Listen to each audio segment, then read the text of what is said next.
इतिहास में बहुत कम राजा हुए हैं जिन्होंने अपने शौर्य और बलिदान से मुगलों को घुटनों पर ला दिया। लेकिन क्या आप जानते हैं छत्रपति शिवाजी महाराज के पुत्र संभाजी महाराज को औरंगजेब ने किस तरह की दर्दनाक मौत दी थी? और क्या उन्होंने अपने आकस्मिक शब्दों में ऐसा कहा था जिसने मुगलों को हिला डाला था? नमस्कार दोस्तों, स्वागत है आपका smart learning hub YouTube channel पर।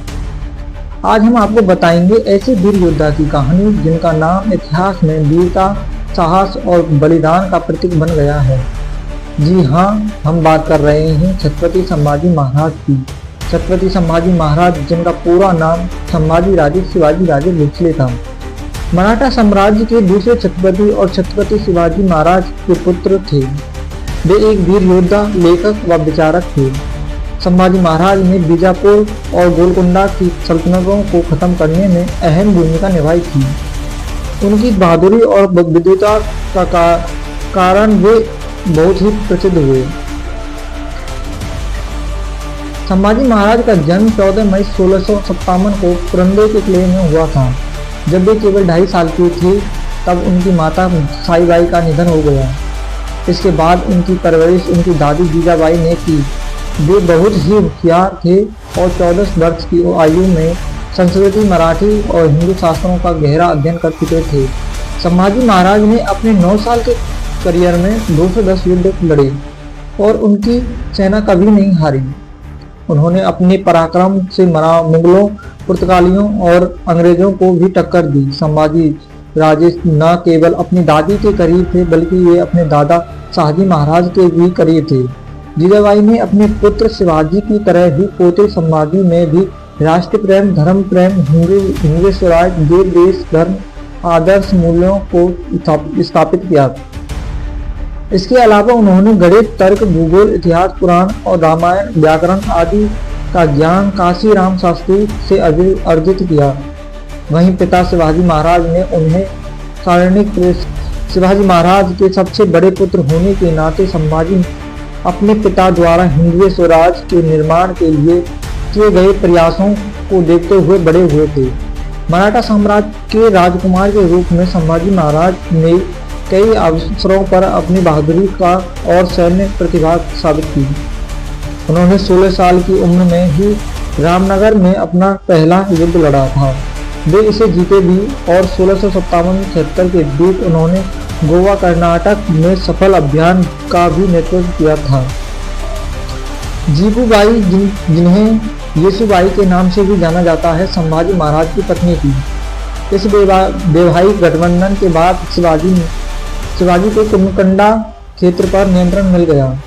जब 3 अप्रैल 1680 को छत्रपति शिवाजी महाराज का निधन हुआ तो मराठा साम्राज्य में सत्ता संघर्ष शुरू हो गया। उनकी सौतेली मां सोयराबाई चाहती थी उनके पुत्र राजा राम को राजा बनाया जाए, लेकिन संभाजी महाराज ने पनहाल और रायगढ़ के लोगों पर कब्जा कर लिया। 20 जुलाई 1680 को हिंदू परंपराओं के अनुसार उनका राज्य अभिषेक किया गया और वे मराठा साम्राज्य के दूसरे छत्रपति बने। संभाजी महाराज ने स्वयं को शककर्ता और हिंद की धर्मधारक की उपाधि दी। उन्होंने नई राज मुद्रा भी बनवाई। अपने शासनकाल में संभाजी महाराज ने 210 युद्ध लड़े और कभी पराजित नहीं हुए। उनके पराक्रम से परेशान होकर औरंगजेब ने ये प्रतिज्ञा ली थी कि जब तक संभाजी महाराज को बंदी नहीं बनाया जाएगा तब तक वे अपने मुकुट को सिर पर नहीं पहनेगा। छत्रपति बनने के बाद सबसे पहले संभाजी महाराज ने बुरहानपुर पर हमला किया, जो औरंगजेब की दक्षिणी राजधानी थी। मराठाओं ने मुगल सेना को हराकर विशाल खजाना लूटा, जिससे मराठा साम्राज्य की ताकत बढ़ी। वहीं 1681 से 1683 के दौरान मैसूर अभियान चलाया गया, जिसमें भीषण युद्ध के बाद मराठाओं ने विजय प्राप्त की और दक्षिणी भारत में अपनी स्थिति को मजबूत किया। पुर्तगालियों ने मुगलों की सहायता की थी, इसलिए संभाजी महाराज ने उनके गोवा और दमन के किलों पर हमला कर दिया। मराठाओं ने पुर्तगालियों की सेना को हराकर उनके खजाने और हथियारों पर भी कब्जा कर लिया। संभाजी महाराज ने हिंदू पुनः निर्माता समिति की स्थापना की। जिसका उद्देश्य उन हिंदुओं को वापस हिंदू धर्म में लाना था जिन्हें जबरन इस्लाम धर्म में परिवर्तन किया था।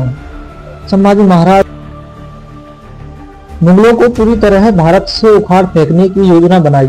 इस योजना पर चर्चा करने के लिए कुछ विश्वसनीय सेनापति और मंत्रियों को संगमेश्वर में एक गुप्त बैठक बुलाई, लेकिन दुर्भाग्य से गनौजी और सिंडके जो उनके बहनोई थे ने विश्वासघात कर दिया और मुगलों से मिलकर संभाजी महाराज ने जो योजना बनाई वो मुगलों को बता दी। गनौजी और सिंडके ने मुगल सरदार मुकर्रर खान को संभाजी महाराज के ठिकाने का गुप्त रास्ता बता दिया। संगमेश्वर के गुप्त मार्ग जो केवल मराठाओं को पता था उनके बारे में भी गनौजी ने मुगलों को बता दिया। संभाजी महाराज ने ज्यादातर सैनिक रायगढ़ भेज दिए और उनके साथ सिर्फ 200 सैनिक और उनके मित्र और सलाहकार कवि कलश और 25 विश्वसनीय व्यक्ति बचे थे। जब संभाजी महाराज संगमेश्वर से बाहर निकल रहे थे तो तभी मुकर्रर खान के नेतृत्व में 10,000 मुसलमानों की विशाल सेना ने उन्हें चारों ओर से घेर लिया। मराठा सैनिक ने अपनी पूरी ताकत से मुगलों का विशाल सेना से सामना किया, लेकिन संख्या कम होने के कारण वे अंततः पराजित हो गए। संभाजी महाराज और उनके वीर साथियों ने अंतिम सांस तक लड़ाई लड़ी, लेकिन अंततः 10 फरवरी 1689 को मुगलों ने संभाजी महाराज और उनके मित्र कवि कलश को धोखे से पकड़ लिया और उन्हें बंदी बना लिया। इस विश्वासघात ने मराठा साम्राज्य को गहरे संकट में डाल दिया, लेकिन ये भी सत्य है कि संभाजी महाराज की गिरफ्तारी और बलिदान ने मराठाओं को और भी अधिक आक्रामक बना दिया, जिससे आगे चलकर मुगलों का पतन शुरू हो गया था। संभाजी महाराज और उनके मित्र कवि कलश को करार और बारामती के रास्ते बहादुरगढ़ लाया गया। इसके बाद उन्हें तुलापुर लाया गया, जो भीमा नदी और इंद्रायणी नदी के संगम पर स्थित है। तुलापुर में औरंगजेब ने संभाजी महाराज और उनके मित्र कवि कलश का भयंकर अपमान किया। उन्हें जोकरों के कपड़े पहनाकर ऊंटों पर बैठाया और उनके ऊपर और शहर भर में घुमाया। उनके ऊपर लोगों ने पत्थर फेंके, गोबर फेंका, लेकिन संभाजी महाराज और कवि कलश जगदम्बा जगदम्बा नाम लेते रहे और अपने स्वाभिमान को बनाए रखा। इसके बाद उन्हें औरंगजेब के दरबार में पेश किया गया, जहां उनके सामने 3 शर्तें रखी गईं। पहली शर्त मराठा के लोगों को मुगलों को सौंपने और छुपे हुए खजाने की जानकारी दें। दूसरी शर्त मुगल दरबार के गद्दारों का नाम बताएं और तीसरी शर्त इस्लाम धर्म कबूल कर लें। संभाजी महाराज ने इन तीनों शर्तों को मानने से मना कर दिया।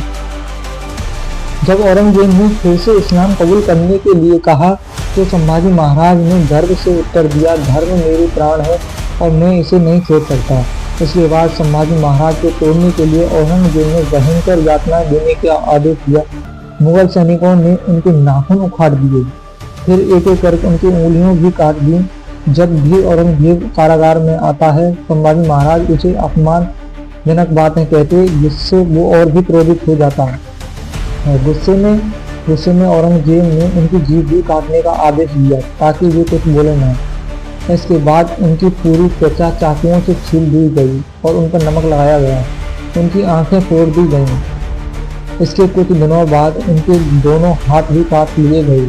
40 दिन तक की ये यातनाएं देने के बाद संभाजी महाराज का सिर भी काट दिया और उनके शरीर के टुकड़े टुकड़े कर दिए और भीमा नदी के संगम में फेंक दिए। संभाजी महाराज ने अपने प्राण देकर भी अपने धर्म, स्वाभिमान और मराठा साम्राज्य के सिद्धांतों से समझौता नहीं किया। उनके परम बलिदान के कारण उन्हें धर्मवीर की उपाधि दी गई। उनकी वीरता बलिदान आज भी हर भारतीय को साहस और धर्म के प्रति अटूट रहने की प्रेरणा देते हैं।